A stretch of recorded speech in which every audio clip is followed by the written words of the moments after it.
जो व्यक्ती सत्ताधारी पक्षाची विधान परिषदेची आमदारकी घेतो, तो कशासाठी घेतो?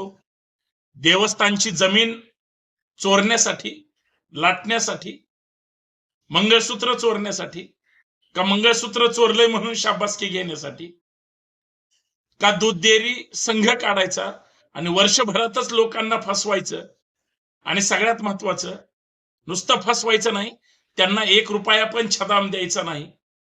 अहो एवढंच काय, एवढं पोपटासारखं मिठू मिठू बोलतो, त्याला विचारा जे जुने कार्यकर्ते होते महाराष्ट्रातले तर सोडून द्या, त्यांच्या गावकुसातले मतदारसंघातले ते कार्यकर्ते तरी आज आता सोबत आहेत का?